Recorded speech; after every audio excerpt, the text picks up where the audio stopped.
Hey there. Today's topic is BMI. BMI means body mass index, and it's a screening tool to give patients and healthcare providers a guide of the risks of diseases that you are prone to develop based on your body mass index. You calculate body mass index by using your weight in kilograms, and that's divided by your height in meters squared. Okay? And like I said before, it's a screening tool. There are categories of weights that are specifically defined as, like, for instance, if you're 18.5 kilos or less, then you're considered underweight as an adult. And between 18.5 to 25 kilos of weight, that's considered normal. 25 to 30, your BMI would be class 1 obesity. 35 to 40 is class 2 obesity, and greater than 40 is class 3 obesity. These categories have been defined by the CDC. Now, the thing is, BMI, like I said, it's only a screening tool. It's a guideline. It gives you a guide. What you need to understand is there are other measurements that need to be taken into consideration to determine what your body is composed of. Yes, you're 60% water. What about the fat? What about the muscle? How much of your body is composed of these things? That helps to determine the risk factor of chronic diseases. Okay. The shortfall of the BMI is that it really does not give us a direction as to where your fat is. Okay? Even using the calipers and other measurements, we don't have a very good idea of what's going on with the visceral fat.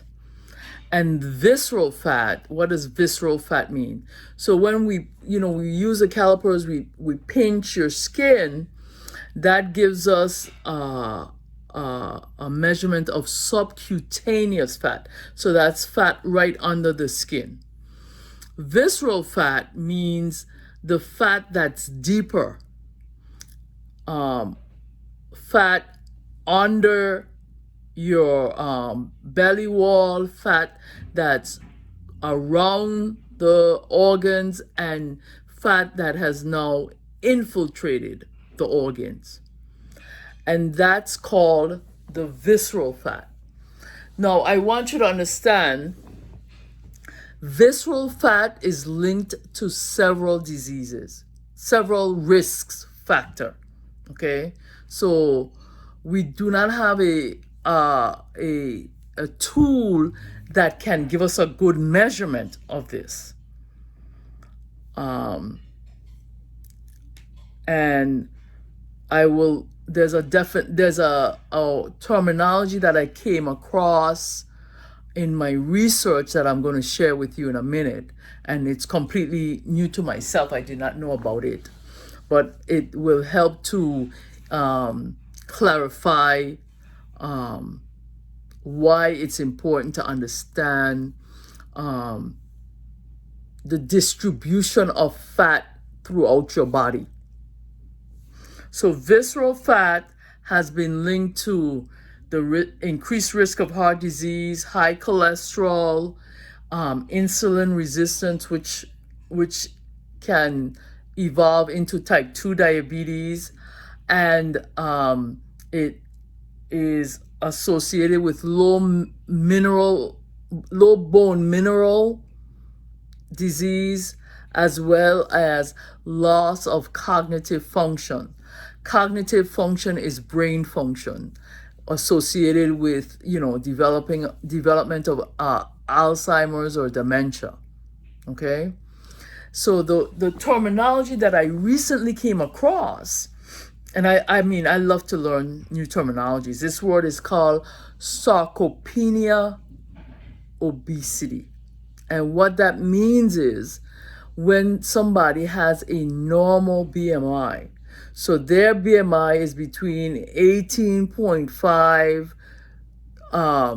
to the 25%.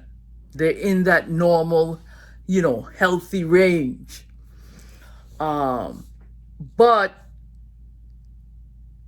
they have a high amount of visceral fat. So the fat that's surrounding their organs, infiltrating their organs, is high. That puts that person, even though they're at a normal weight or healthy weight per the BMI screening tool, that puts them at increased risk of heart disease, developing type 2 diabetes, and the whole 9 yards. Okay?